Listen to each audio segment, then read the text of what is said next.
भारत माता की। भारत माता की। उत्तराखंड के राज्यपाल लेफ्टिनेंट जनरल सेवानिवृत्त गुरमीत सिंह जी, युवा, ऊर्जावान और उत्साही मुख्यमंत्री मेरे मित्र श्री पुष्कर सिंह धामी जी, केंद्रीय मंत्रिमंडल के मेरे सहयोगी श्री मनसुख मांडविया जी, श्री अजय भट्ट जी, उत्तराखंड विधानसभा के स्पीकर श्री प्रेमचंद अग्रवाल जी, उत्तराखंड सरकार में मंत्री और आज उनका जन्मदिन भी है डॉक्टर धन सिंह रावत जी, उनको जन्मदिन की बहुत बहुत बधाई। देश के अनेक स्थानों से जुड़े राज्यों के मुख्यमंत्रीगण, लेफ्टिनेंट गवर्नर्स, राज्यों के अन्य मंत्रीगण, सांसद और विधायकगण और मेरे प्यारे भाइयों और बहनों, ये देवभूमि ऋषियों की तपोस्थली रही है। योग नगरी के रूप में ये विश्व के लोगों को आकर्षित करती रही है। मां गंगा के समीप हम सभी को उनका आशीर्वाद मिल रहा है। आज से नवरात्र का पावन पर्व भी शुरू हो रहा है। आज प्रथम दिन मां शैलपुत्री की पूजा होती है। मां शैलपुत्री हिमालय पुत्री है और आज के दिन मेरा यहां होना, यहां आकर इस मिट्टी को प्रणाम करना, हिमालय की इस पवित्र धरती को प्रणाम करना, इससे बड़ा जीवन में कौन सा धन्य भाव हो सकता है। और मैं आज जब उत्तराखंड आया हूं तो एक विशेष रूप से भी बधाई देना चाहता हूं, क्योंकि इस बार टोक्यो ओलंपिक में ये देवभूमि ने भी अपना झंडा गाड़ दिया है और इसलिए आप सब अभिनंदन के अधिकारी हैं। उत्तराखंड की दिव्य धरा ने मुझ जैसे अनेक लोगों के जीवन की धारा को बदलने में बड़ी भूमिका निभाई है। ये भूमि इसलिए मेरे लिए महत्वपूर्ण है, इस भूमि से मेरा नाता मर्म का भी है, कर्म का भी है, सत्व का भी है, तत्व का भी है। साथियों, जैसा अभी मुख्यमंत्री जी ने याद दिलाया, आज के ही दिन 20 साल पहले मुझे जनता की सेवा का एक नया दायित्व मिला था। लोगों के बीच रहकर लोगों की सेवा करने की मेरी यात्रा तो कई दशक पहले से चल रही थी, लेकिन आज से 20 वर्ष पूर्व गुजरात के मुख्यमंत्री के रूप में मुझे नई जिम्मेदारी मिली थी। वैसे ये भी एक संयोग है कि उत्तराखंड का गठन साल 2000 में हुआ और मेरी यात्रा इसके कुछ ही महीनों बाद साल 2001 में शुरू हुई।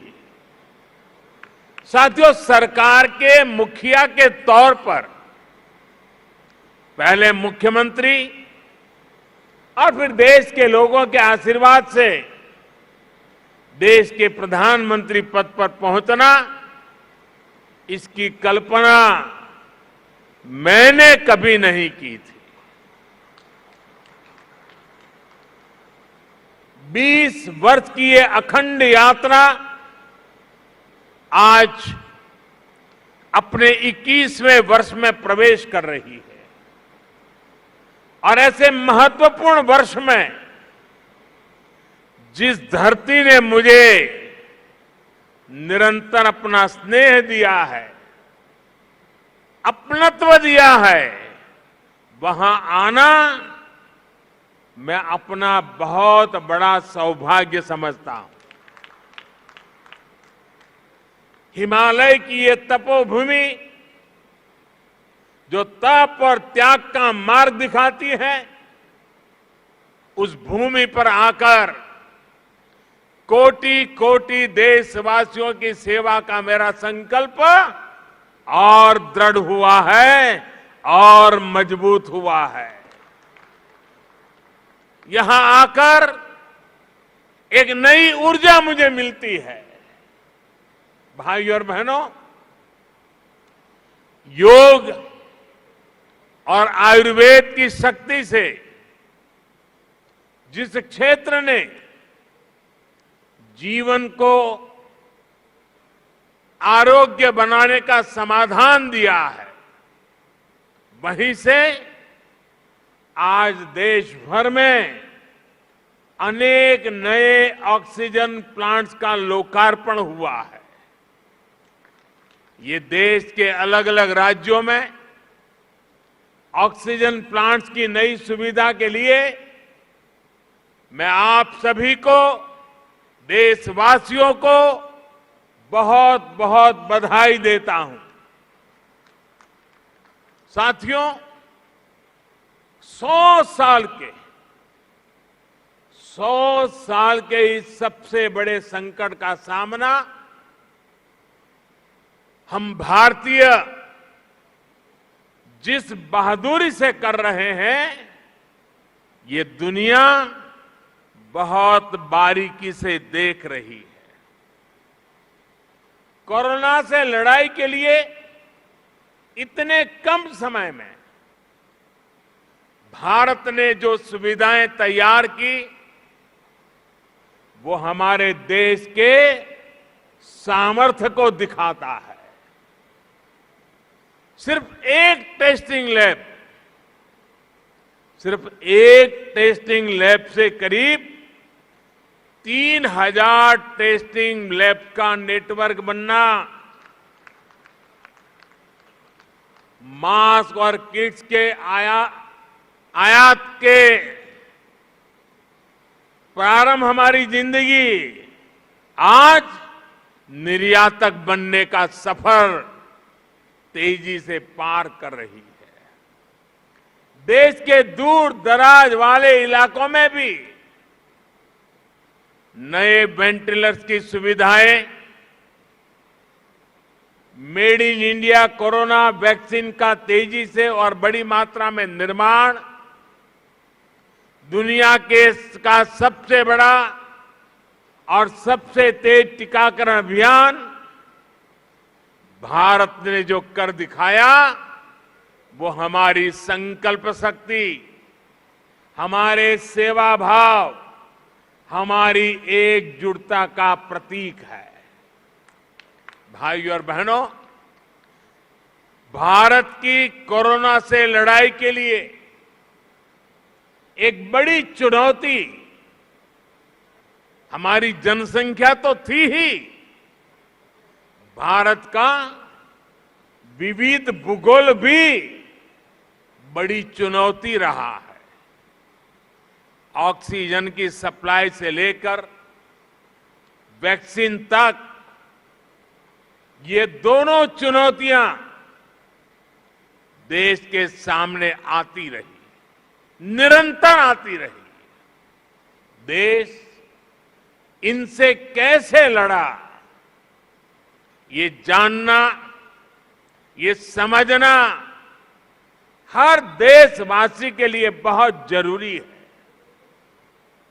साथियों, सामान्य दिनों में भारत में एक दिन में 900 metric ton liquid medical oxygen का प्रोडक्शन होता था। डिमांड बढ़ते ही भारत ने मेडिकल ऑक्सीजन का प्रोडक्शन 10 गुना से भी ज्यादा बढ़ाया। ये दुनिया के किसी भी देश के लिए अकल्पनीय लक्ष्य था, लेकिन भारत ने इसे हासिल करके दिखाया। साथियों, यहां उपस्थित कई महानुभाव इस बात से परिचित है कि ऑक्सीजन के प्रोडक्शन के साथ ही उसका ट्रांसपोर्टेशन भी कितनी बड़ी चुनौती होता है। ऑक्सीजन ऐसे ही किसी टैंकर में नहीं ले जाया जा सकता। इसके लिए खास टैंकर चाहिए होता है। भारत में ऑक्सीजन प्रोडक्शन का काम सबसे ज्यादा पूर्वी भारत में होता है, लेकिन मुश्किल ये कि जरूरत सबसे अधिक उत्तर और पश्चिम भारत में पड़ी। भाइयों और बहनों, लॉजिस्टिक्स की इतनी चुनौतियों से जूझते हुए देश ने युद्ध स्तर पर काम किया।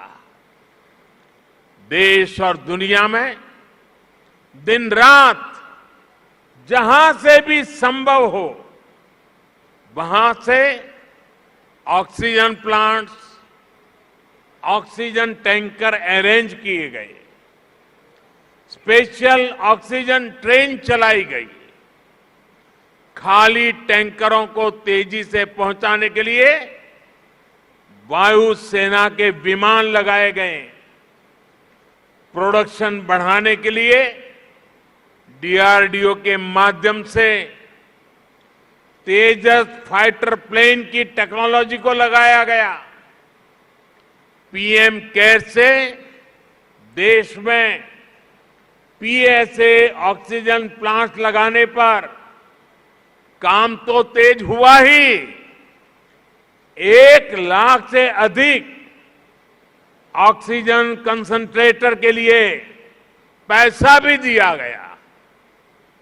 साथियों, भविष्य में कोरोना से लड़ाई के लिए हमारी तैयारी और पुख्ता हो, इसके लिए देश भर में पीएसए ऑक्सीजन प्लांट्स का नेटवर्क तैयार हो रहा है। बीते कुछ महीनों में पीएम केयर द्वारा स्वीकृत 1150 से अधिक ऑक्सीजन प्लांट्स काम करना शुरू कर चुके हैं। अब देश का हर जिला पीएम केयर्स के तहत बने हुए ऑक्सीजन प्लांट से कवर हो गया है। पीएम केयर्स के सहयोग से बने इन ऑक्सीजन प्लांट्स को जोड़ लें तो केंद्र सरकार, राज्य सरकार, इन सभी के प्रयासों से देश को करीब 4000 नए ऑक्सीजन प्लांट्स मिलने जा रहे हैं। ऑक्सीजन की चुनौती का मुकाबला करने में अब देश और देश के अस्पताल पहले से कहीं ज्यादा सक्षम हो रहे हैं। साथियों, ये हर भारतवासी के लिए गर्व की बात है कि कोरोना वैक्सीन की 93 करोड़ डोज लगाई जा चुकी है। बहुत जल्द हम 100 करोड़ के आंकड़े को पार कर पाएंगे और पार कर जाएंगे। भारत ने कोविन प्लेटफॉर्म का निर्माण करके पूरी दुनिया को राह दिखाई है कि इतने बड़े पैमाने पर वैक्सीनेशन किया कैसे जाता है। पहाड़ हो या रेगिस्तान, जंगल हो या समंदर, 10 लोग हो या 10 लाख, हर क्षेत्र तक आज हम पूरी सुरक्षा के साथ वैक्सीन पहुंचा रहे हैं। इसके लिए देश भर में 1,30,000 से ज्यादा टीकाकरण केंद्र स्थापित किए गए हैं। यहां राज्य सरकार के प्रभावी मैनेजमेंट की वजह से उत्तराखंड भी बहुत जल्द 100% पहली डोज का पड़ाव पूरा करने वाला है और इसके लिए मुख्यमंत्री जी को, उनकी पूरी टीम को, यहां के हर छोटे मोटे सरकार के साथियों को मैं हृदय से बहुत बहुत बधाई देता हूं। भाइयों बहनों, जहां तराई जैसी समतल भूमि है, वहां शायद इन कामों में सरलता रहती है। मैं इस धरती से बहुत जुड़ा रहा हूं। यहां वैक्सीन पहुंचाना भी कितना कठिन होता है। हिमालय के पहाड़ों के उस पार पहुंच करके लोगों के पास जाना कितना कठिन होता है, ये हम भली भांति जानते हैं। उसके बावजूद भी इतनी बड़ी सिद्धि प्राप्त करना वाकई आप सब अभिनंदन के अधिकारी हैं। भाइयों और बहनों, 21वीं सदी का भारत जनता की अपेक्षाओं, जनता की आवश्यकताओं का पूर्ण समाधान करते हुए ही आगे बढ़ेगा। आज सरकार इस बात का इंतजार नहीं करती कि नागरिक उसके पास अपनी समस्याएं लेकर आएगा तब कोई कदम उठाएंगे। सरकारी माइंडसेट और सिस्टम से इस भ्रांति को हम बाहर निकाल रहे हैं। अब सरकार नागरिक के पास जाती है। गरीबों को पक्का घर हो, बिजली, पानी, शौचालय और गैस कनेक्शन हो, 80 करोड़ से अधिक लोगों को मुफ्त राशन हो, किसानों के बैंक खाते में सीधे हजारों करोड़ रुपए भेजने हो, पेंशन और बीमा की सुविधा हर भारतीय तक पहुंचाने के प्रयास हो, जनहित के ऐसे हर लाभ इसी वजह से तेजी से सही हकदार तक पहुंचे हैं। साथियों, स्वास्थ्य के क्षेत्र में भी भारत इसी अप्रोच से आगे बढ़ रहा है। इससे गरीब और मध्यम वर्ग की बचत भी हो रही है और उसे सुविधा भी मिल रही है। पहले जब किसी को गंभीर बीमारी होती थी तो वो आर्थिक मदद के लिए यहां वहां नेताओं या फिर सरकारी दफ्तरों के चक्कर काटता था। आयुष्मान भारत ने इस परेशानी को हमेशा के लिए खत्म कर दिया है। अस्पताल के बाहर लंबी लाइनों, इलाज में होने वाली देरी, मेडिकल हिस्ट्री का अभाव, इस वजह से कितने ही लोग परेशान होते रहे।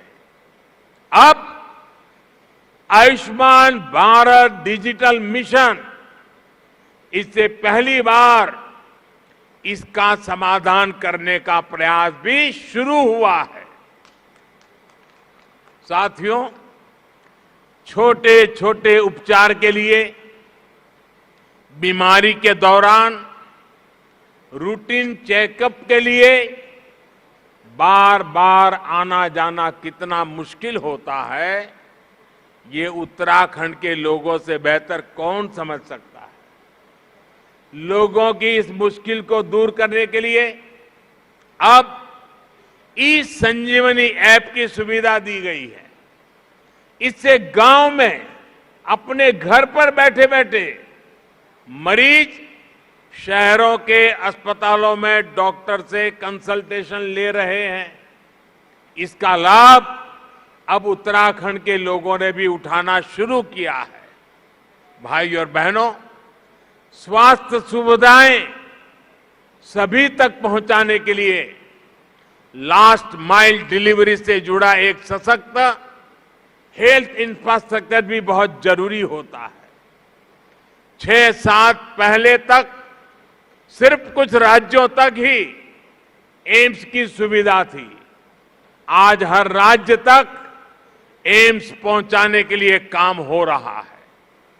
6 एम्स से आगे बढ़कर 22 एम्स का सशक्त नेटवर्क बनाने की तरफ हम तेजी से आगे बढ़ रहे हैं। सरकार का ये भी लक्ष्य है कि देश के हर जिले में कम से कम एक मेडिकल कॉलेज जरूर हो। इसके लिए बीते 7 वर्षों में देश में 170 नए मेडिकल कॉलेज शुरू किए गए हैं। दर्जनों नए मेडिकल कॉलेज का काम जारी है। यहां मेरे उत्तराखंड में भी रुद्रपुर, हरिद्वार और पिथौरागढ़ में नए मेडिकल कॉलेजों की मंजूरी दी गई है। साथियों, उत्तराखंड के निर्माण का सपना अटल जी ने पूरा किया था। अटल जी मानते थे कनेक्टिविटी का सीधा कनेक्शन विकास से है। उन्हीं की प्रेरणा से आज देश में कनेक्टिविटी के इंफ्रास्ट्रक्चर के लिए अभूतपूर्व स्पीड और स्केल पर काम हो रहा है। मुझे संतोष है कि उत्तराखंड की सरकार इस दिशा में गंभीरता से काम कर रही है। बाबा केदार के आशीर्वाद से केदार धाम की भव्यता को और बढ़ाया जा रहा है। वहां श्रद्धालुओं के लिए नई सुविधाएं विकसित की जा रही है। मैं भी कई बार ड्रोन कैमरा के माध्यम से इन कार्यों की प्रगति की समीक्षा करता रहता हूं। 4 धाम को जोड़ने वाली ऑल वेदर रोड पर काम तेजी से चल रहा है। 4 धाम परियोजना देश और दुनिया से आने वाले श्रद्धालुओं के लिए बहुत बड़ी सुविधा तो बना रही है, गढ़वाल और कुमाऊं के चुनौतीपूर्ण क्षेत्रों को भी आपस में जोड़ रही है। कुमाऊं में 4 धाम रोड के लगभग 150 किलोमीटर हिस्से से इस क्षेत्र के विकास को नया आयाम मिलने वाला है। ऋषिकेश कर्णप्रयाग रेल लाइन से भी उत्तराखंड की रेल कनेक्टिविटी को और विस्तार मिलेगा। सड़क और रेल के अलावा एयर कनेक्टिविटी को लेकर हुए कार्यों का लाभ भी उत्तराखंड को मिला है। देहरादून हवाई अड्डे की क्षमता को 250 पैसेंजर से बढ़ाकर 1200 तक पहुंचाया गया है। मुख्यमंत्री श्रीमान धामी जी के उत्साही और ऊर्जावान नेतृत्व में उत्तराखंड में हेलीपोर्ट इंफ्रास्ट्रक्चर को भी प्रोत्साहित किया जा रहा है। साथियों, पानी की कनेक्टिविटी को लेकर भी उत्तराखंड में आज सराहनीय कार्य हो रहा है। इसका बहुत बड़ा लाभ यहां की महिलाओं को मिलना शुरू हुआ है। उनका जीवन और आसान बन रहा है। 2019 में जल जीवन मिशन शुरू होने से पहले उत्तराखंड के सिर्फ 1,30,000 घरों में ही नल से जल पहुंचता था। 1,30,000 घरों में। आज उत्तराखंड के 7,10,000 से ज्यादा घरों में नल से जल पहुंचने लगा है। यानी सिर्फ 2 वर्ष के भीतर राज्य के करीब करीब 6 लाख घरों को पानी का कनेक्शन मिला है। जैसे उज्ज्वला योजना के तहत मिले गैस कनेक्शन ने महिलाओं को राहत दी, स्वच्छ भारत मिशन के तहत बने शौचालयों ने महिलाओं को सुविधा, सुरक्षा और सम्मान दिया, वैसे ही जल जीवन मिशन से हो रहा पानी का कनेक्शन महिलाओं को बहुत राहत दे रहा है।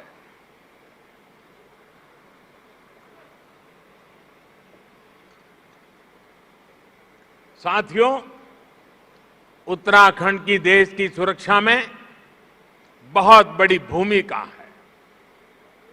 यहां का वीर नौजवान, वीर बेटियां भारतीय सुरक्षा बलों की आन बान और शान है।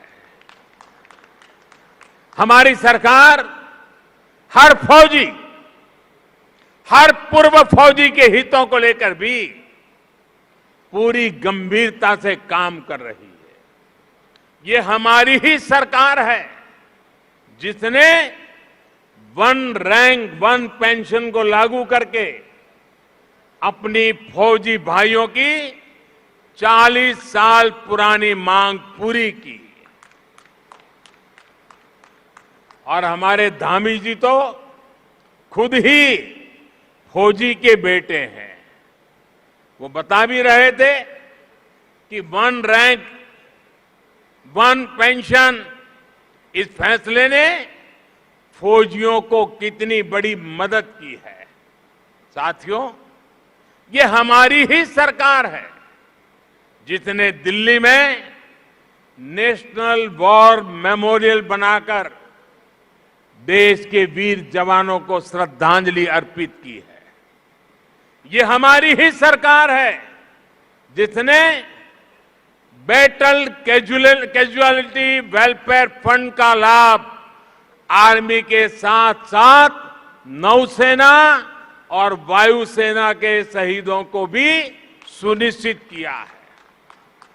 ये हमारी ही सरकार है जिसने जेसीओ और अन्य रैंक की पदोन्नति को लेकर पिछले 4 दशकों से चला आ रहा मामला सुलझा दिया है।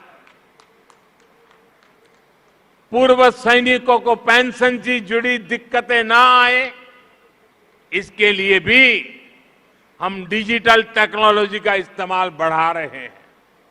साथियों, जब फौज के वीर जाबाजों के पास आधुनिक हथियार होते हैं, अपनी रक्षा के लिए आधुनिक उपकरण होते हैं तो वो उतनी ही आसानी से दुश्मन से मुकाबला कर पाते हैं। ऐसी जगहों पर जहां मौसम हमेशा खराब रहता है, वहां भी आधुनिक उपकरणों से उन्हें बहुत मदद मिलती है।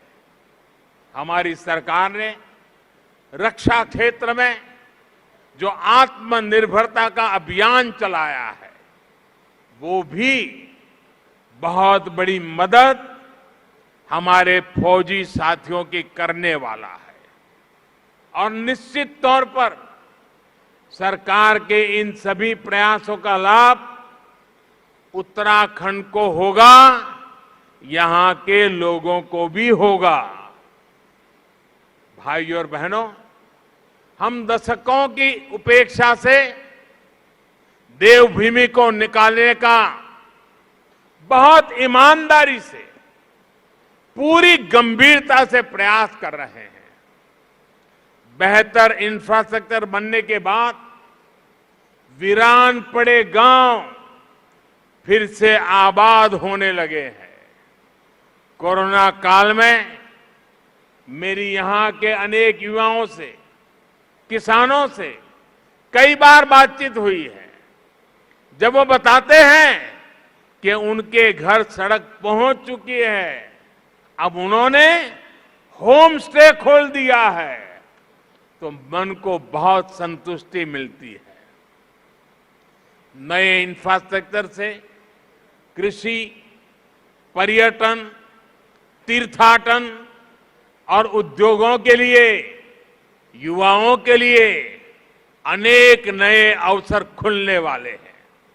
साथियों, यहां उत्तराखंड में युवा ऊर्जा से भरपूर उत्साही टीम है। अगले कुछ वर्ष में उत्तराखंड अपने गठन के 25 वर्ष में प्रवेश करेगा। उत्तराखंड को बहुत निकट भविष्य में 25 वर्ष होने वाले हैं। तब उत्तराखंड जिस ऊंचाई पर होगा, ये तय करने, उसके लिए जुट जाने का यही समय है, सही समय है। केंद्र में जो सरकार है, वो उत्तराखंड की इस नई टीम को पूरी मदद दे रही है। केंद्र और राज्य सरकार के साझा प्रयास यहां के लोगों के सपनों को पूरा करने का बहुत बड़ा आधार है। विकास का यही डबल इंजन उत्तराखंड को नई बुलंदी देने वाला है।